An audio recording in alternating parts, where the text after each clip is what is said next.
Pranams, everybody. I forgot to hit record again on week number 3, Tattvabodha. So I'm re-recording just for the learning material for anybody following along. This week's lecture was about the qualified student, or the sadhana chatushtaya sampannaha, and the goal, again, a recap on the goal, which is the 5 benefits of moksha from lecture 1 and 2. Here we can see this lecture is about why we study, what we're gaining, and how we qualify for the truth. So this is the new material. This material came from last week and is a recap. Recaps are important because in those last lectures we learned that a quarter of learning process is revision. Okay? So we start with the invocational prayer, okay, which is Vasudevendra Yogindram Natva Jnanam Pradam Gurum Mumukshunam Hitarthaya Tattvabodha Bidhiyate. Okay, very nice shloka. Mangala shloka it is called. And in this prayer we are saluting Vasudevendra Yogindram. Why are we saluting him? Because he is the teacher of the person who wrote Tattvabodha. Why would we salute the teacher? Because Gu stands for darkness or ignorance, and Ru means light or remover. A local lamp removes the external darkness, but only the Guru's teaching removes the internal darkness of ignorance. So we're acknowledging that we can't solve the problem with our own existing knowledge or our own light, and we need another light source. So there's 3 key anchors to this lecture. That is a recap on the subject, Tattvavivekaha. Tattva, as we know it, reality as we know it, is Jiva Ishvara Jagat. But when we come to Vedanta, we will learn that the essence or the reality of those 3 things itself is Atma. So Tattva Viveka is self-inquiry. Tattva Viveka is an inquiry into reality. The purpose for this inquiry is moksha or liberation, and the audience for this information or this knowledge is adhikari, the qualified student. Adhikari means the qualified student. So basically, this isn't just a browsing knowledge. It's not something casual. It's a specific method for a specific result for a specific type of person. Now, in the last few lectures, we did a recap and an introduction to the 5-fold benefits of studying the texts. These can be called moksha collectively. They are a list of things that stop and things that we gain. So nivrittihi is something that we stop. It's the cessation of the modifications of the mind related to that thing. And praptihi is an attainment. So jignasa nivrittihi is the stopping of the modifications of the mind of jignasa. So basically what this means is we have an inherent curiosity as humans about who we are, where we are, what is God, what is death, what is life, what is afterlife, where is space. All of these fundamental questions. We are promised that by studying the Shastra we will have nivrittihi of all of these concepts and questions. Jignasa nivrittihi.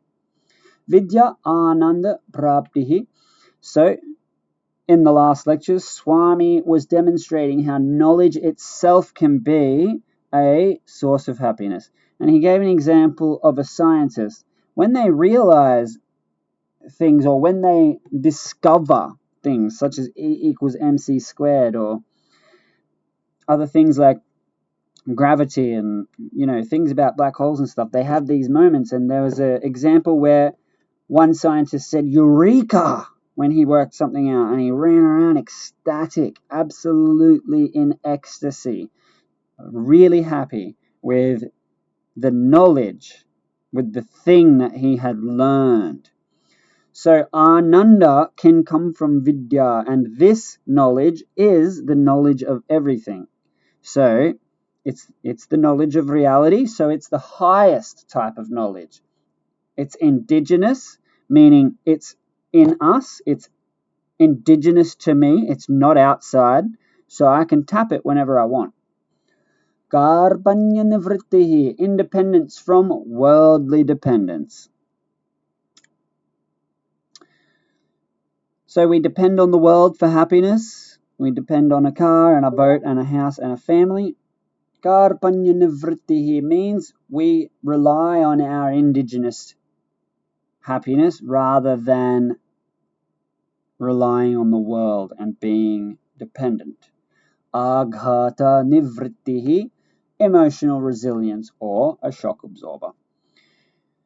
So self-knowledge will act as a shock absorber for the things that happen in life. Illness, sickness, death, family death, bills, money problems, financial, car breaking down, all these things.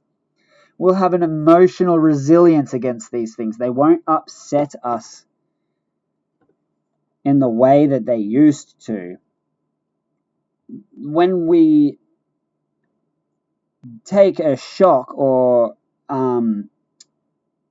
some sort of trauma from a circumstance in the world, it changes the way that our mind's functioning. We become upset, we become frazzled, and we start to experience dukkham, and because of that, we can't think clearly.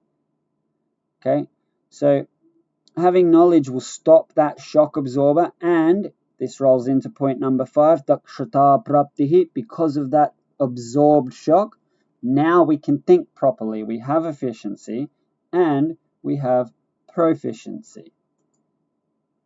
Okay, so here's an elaboration on jignasa nivrittihi, which is basically saying what I've just said. The constant who am I, where am I, what am I doing, browser tab in the mind closes. Discovery of the huge generator of uninterrupted joy. Okay, we have a huge, infinite supply of uninterrupted joy that does not come and go with the experiences of being a human. It is uninterrupted. The standby source, having this internal source of Ananda, means you don't have to desperately beg the world for happiness. The benefit quenches the deep curiosity regarding your origins and destinations. Karpanya nivrittihi, ending desperate dependence on external objects, people, or situations. Because you have Vidyananda as a backup, you interact with the world by choice, not by need. So you're not interacting with the world to earn and to strive and to thrive and to become better and to work on yourself. You're interacting from a place of fullness, not from a place of emptiness. So aghata nivrittihi, knowledge serves as a cushion to take the impact of life's problems. Okay? The knowledge acts like an insurance policy against psychological traumas. All right? So because of that, because of the aghata nivritti, we get this poised mind that I was discussing. Swami uses the example of EQ versus IQ. EQ is emotional quotient. It's your capacity to handle your emotions. It's emotional intelligence. And IQ is intellectual quotient or intelligence quotient. That's your actual IQ. So if your emotions are out of balance or your EQ is low, then you don't have complete access to your IQ. It can't function because you need a good EQ to make the IQ operate optimally. Okay? High EQ allows you to actually utilize your skills and talents in any field. Moksha improves the quality of your life, which in turn benefits your family and society. So having a high EQ in turn having full access to your IQ makes you better at anything, whether it's sports, business, anything, sadhana, anything, it makes you better. So the audience test, adhikaritvam. Adhikaritvam is the fit or the ready or prepared student. Okay? Sadhana chatushtaya, sadhana. Okay, types of practice. And chatushtaya, chatush is four. So it's the fourfold disciplines. It's the four inner virtues or disciplines that are required. If the student isn't prepared, the teacher can't give the knowledge because it doesn't have a landing place. Okay? Now, this actually leads into an analogy here. You can't sell a comb to a bald man. Okay, so I'll just read this. A man walks into a salon very confident, yet he had no hair. Completely polished head, shining. He tells the barber, "Give me your best conditioner, a premium one." And the barber looks and looks again. "Sir, what will you condition?" The man says, No, I'm serious. I've been a loyal customer to this shop for years." Now the barber smiles and he says, "Loyalty is nice, but hair would be necessary." Vedanta is like that. It does not reject anyone. It just says, first you need to grow the hair, the discipline, clarity, maturity. Then, bold, boom, then the teaching works. No hair, no conditioner. No preparation, no Vedanta. Okay? So that's what this is about, adhikaritvam. It's for a specific audience. Okay? Vedanta is for the adhikari, where the comb or the conditioner is for the guy with hair or girl with hair. So the 4 Ds of qualifications. So in Sanskrit they've got names, but we use these 4 Ds to make it more memorable. The first one is viveka, clarity of thinking, freedom from muddled thoughts. Okay, so viveka is atma, anatma, viveka. So there is nityam and there is anityam. Nityam is consciousness or atma. Anityam is matter or anatma. This world, you and your experiences are a mix of atma and anatma. And this Tattvabodha Prakarana Grantha teaches you how to discriminate between these two. Okay, so it's a Nitya Anitya Vastu Viveka Prakarana Grantha.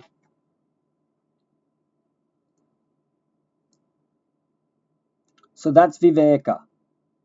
And by getting this Viveka, we gain clarity in thought, because by knowing what's real and what's unreal, we can reorganize our priorities in life into something that makes sense. We get freedom from muddled or delusional thoughts because we have clarity. Dispassion, viraga, or you may know this one as vairagyam. This is a mastery over addictions and emotional hooks. Okay, so it's not saying that you can't play cricket. It's not saying that you can't have a nice dinner with your family.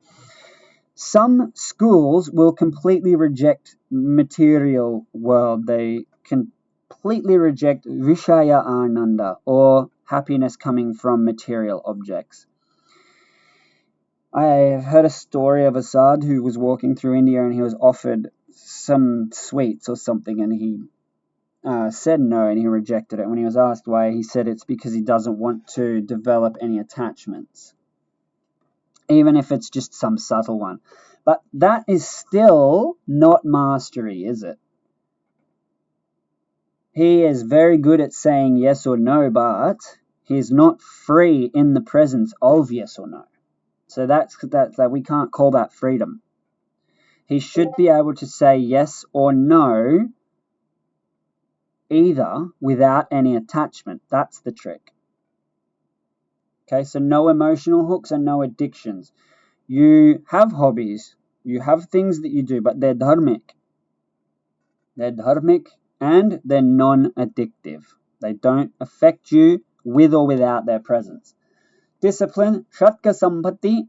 I'll elaborate more on this in another slide. I'll go into all 6. But basically, it's a 6-fold Shatka toolkit for mental management. Okay, so it's for the mind. And Mumukshutvam is an intense priority for liberation.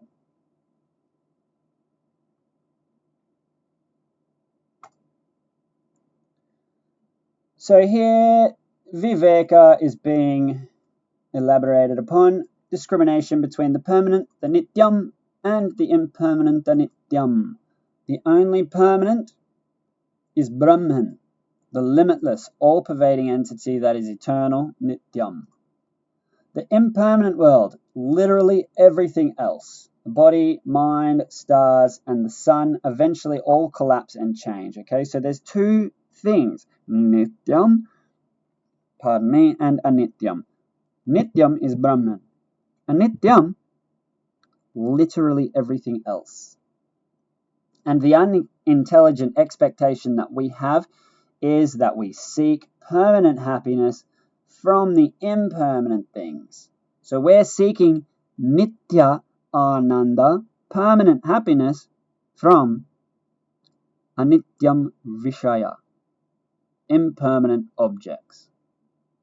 Permanent does not come from impermanent. That's the problem. So here it is again. It's about mastery, not hate. So viragaha or vairagyam is not about anti-pleasure. Like my analogy before about the Swami, it's about mastery, okay, over addiction and sensory slavery. So there's 2 types of obsession. There's ihartha, slavery to the present available sense pleasures, not being able to say no to a drink or to food or to some experience, and amutrartha, slavery to future sense pleasures or pleasures that are somewhere else. So this is fantasizing. This is getting stuck in fantasy. I've got some analogies here. Castles in the air. So a dad is sitting on the couch while his 2-year-old plays on the floor. The kid is in full tiny human mode, 1 sock missing, with banana on the face, and pushing a toy truck into the wall like it's doing important research. Everything's simple and present, but the dad's mind has quietly left the room.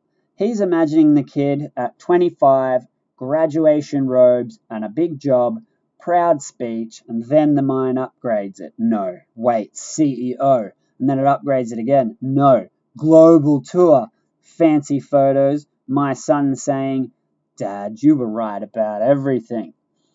In his head, the future is clean, controlled, and emotionally satisfying. Meanwhile, in real life, the toddler waddles over and tugs his leg. "Papa!" The dad doesn't respond. The kid tugs harder. "Papa!" Still nothing, because the dad is busy managing a future that doesn't even exist. The toddler finally cries, and then the dad snaps back out of it like he just got pulled out of a dream. And that's the analogy for amutrartha, castles in the air. The mind gets obsessed with imagined futures and it pays for them with today's peace. Bold. Boom. The trap isn't just that the future might not happen, it's that even if it does, you've been absent for the only thing that is actually ever what you're going to live, which is now. You will only ever live in now. And you spent now thinking about then. And when you come to Vedanta, the same habit shows up. You can't absorb the teaching because your attention is constantly being leased out to later. All right, so slavery creates stress. Viraga or vairagyam provides emotional relaxation that we need for learning. All right, and here it is, castles in the air. Nice little AI generated picture there. Everybody's happy. All right, so here's the 6 Ds that I was discussing in more detail. Okay, so Samadhi Shatka Sambhati, this inner wealth is a toolkit of 6 psychological disciplines designed to integrate the personality and create a poised and sharp mind.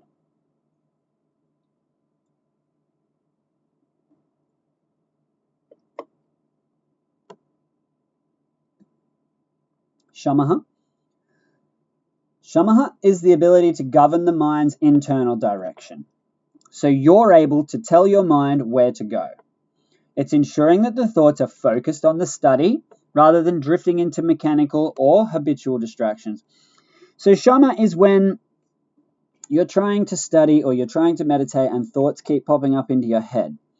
Shama is instead of getting caught up and thinking about tomorrow and beginning to plan and getting fully swept away, Shama is saying, hey, I'm distracted, and ending that thought pattern. For an alcoholic, Shama would be when they realize that they're thinking about drinks and they're thinking about the good times and all these sorts of things. Shama would be interrupting that and thinking about something else that's more useful. Okay? And Damaha would be, for that same alcoholic, Damaha would be reducing the likelihood that alcohol can come in through the senses and stimulate the mind. Because if an alcoholic sees a drink, then they're going to think of it. If they smell a drink, then they're going to think of it. If they hear an ad talking about alcohol, now they're going to think about it. So they have to control these gateways of information. So Damaha is avoiding things that will provoke these types of thinking. So Damaha for the alcoholic would be to walk on the other side of the road to the pub or the bottle shop, or to choose a different route entirely. Or if there's an ad on TV for drinks, they could change the channel until it's over. So 1 is interrupting the unhealthy thought patterns, and 2 is trying to avoid or minimize their chances of coming at all. Once it comes, nothing we can do. It came. Okay? If you're studying and you begin to think about something, you can't do anything about it. But you can make sure that you avoid things that will bring it there by choice. Okay? So if it just pops up, we apply Shama. We think about something else, we distract ourselves, we do Namajapa, we chant, we find an activity to do. For Dhamma, we avoid it completely. Uparama is the capacity to step away from the excessive worldly activities or the extrovertedness. So it's taking time to go inwards. We're always very impatient. We're always impatient to sit, to meditate, to listen to lectures, to do sadhana, to internally reflect. Uparama would be exercising this. It'd be doing those things. It'd be making time for them. It would be putting yourself in situations where you are closing the world down and opening up an internal dialogue of introspection. Titiksha is forbearance. It's psychological toughness, or it's an endurance that allows you to face life's dualities. Okay? So if you're in a verbal confrontation with someone and it's beginning to get heated, Titiksha is choosing not to bite them verbally or to harm them or to say something out of a reactional thing. Titiksha is withholding that, even if you have to suppress it so that you can deal with it later. Once you're calm. Because if you're in a heated argument, you're suffering from aghata, you've taken a blow. We need dakshata praptihi. So you just say nothing. Don't hurt anyone. Don't make anything worse. Go away and think about it and diffuse it and dismantle it.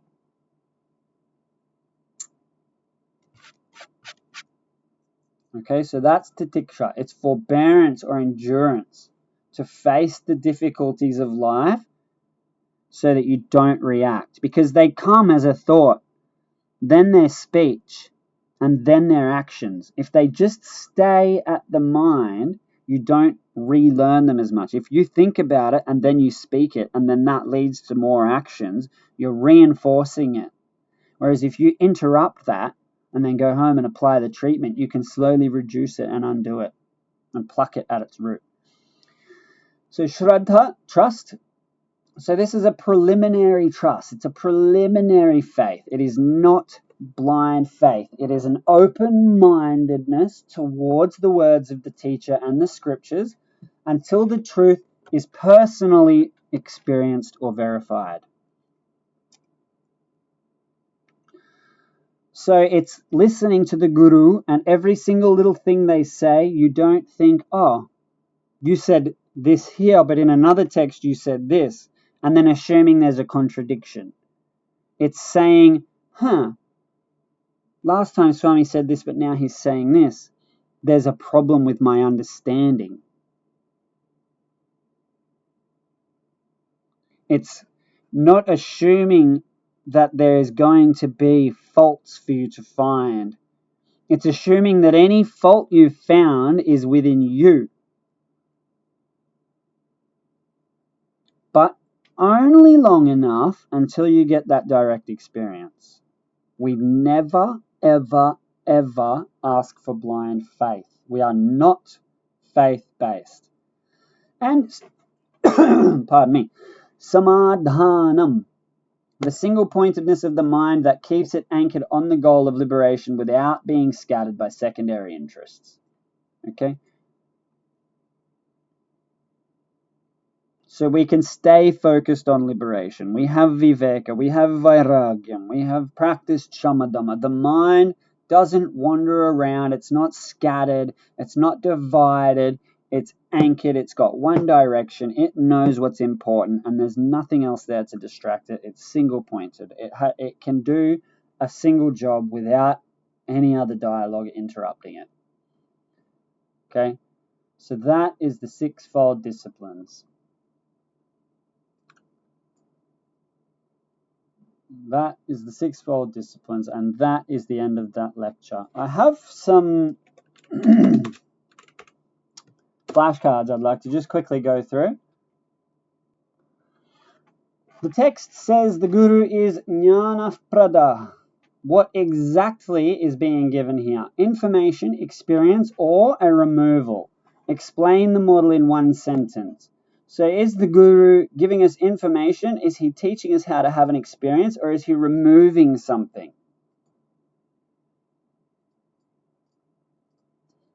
It is the removal of inner darkness, ajnana, ignorance, through knowledge, like turning on a lamp. It's not adding a new object, it's correcting ignorance or misconception. So in a dimly lit room, we might mistake a rope on the ground for being a snake due to that darkness. But if we turn on the light, we will very clearly see that it is just a rope. So we're just correcting a misconception. That's it. We're not adding anything new. It's the removal of misconceptions. That's it.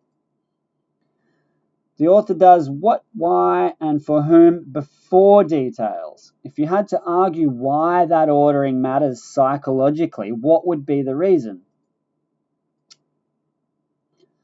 It frames the whole project as a method or prakara, aimed at a result, moksha, for a prepared mind.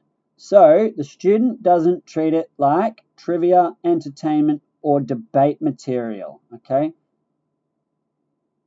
So that's the reason.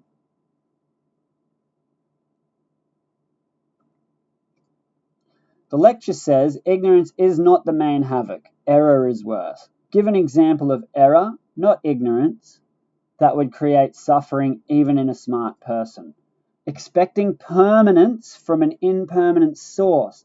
This person will always be like this. This thing will secure me forever. So for Vedanta, this is ignorance is not knowing everything is Brahman. Ignorance is not knowing the world and all of the things are Brahman only. And the error is thinking that this is a real world that we're born into and will die in and leave. And we take it as real. That's the error. Okay?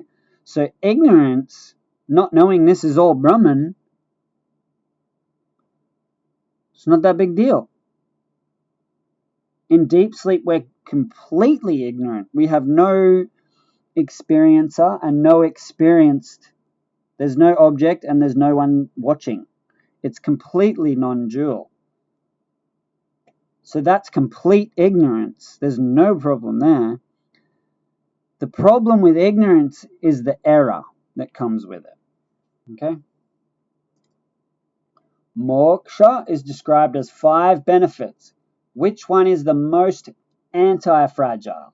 Keeps working even when life is wrecked. And why? Aghata nivrittihi, because it functions like a shock absorber. When the external support collapses, it's not dependent on things going well. If someone reports that I'm calmer and they perform better under pressure lately, which 2 moksha benefits are showing up together?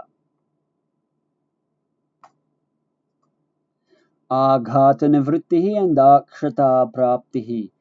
There's less psychological shock because they're calmer and they're operating better under pressure. That's those 2 right there functioning together in harmony. The 4 Ds are easy to remember, but what's the hidden dependency order that is among them? Viveka supports viraga, supports discipline, supports mumukshutva, because clear seeing, clear discrimination, reduces wrong chasing, which is viragaha. Reducing that chasing enables us to have discipline. And discipline stabilizes the desires for moksha into a true priority. Viraga or vairagyam isn't no pleasures. According to the lectures, is it actually targeting pleasure itself or slavery? Give a clear distinction. It targets addiction / obsession / slavery to results and pleasures, not to the enjoyment itself. So it's addiction, obsession, and slavery to the results and pleasures, not enjoyment itself. The text splits cravings into ihartha and amurtrartha. Translate that split into modern life in one line. Now pleasure addiction versus future fantasy addiction. So being hijacked in the now or being hijacked thinking about things in the future. When this happens, then I'll be happy. Only one nitya vastu exists, Brahman. Everything else is anitya. What's one practical test of whether you actually believe this or not? You stop demanding permanent security and happiness from changing things. Your expectations become time realistic and your disappointment rate drops. Why does the text insist on adhikari, the prepared student, instead of everybody should just study? Without readiness, the teaching becomes misused. The student will argument, they'll use it as escapism, or they'll just collect concepts. It's not going to land as a true transformation. Okay, so that's the end of the lecture today. Apologies that it's a little bit shorter. I missed the record button. So apologies for that, guys. I'll remember from now on. Thanks for coming. I hope that this video was useful, and I hope you found the materials useful. Enjoy your day. Hari Om.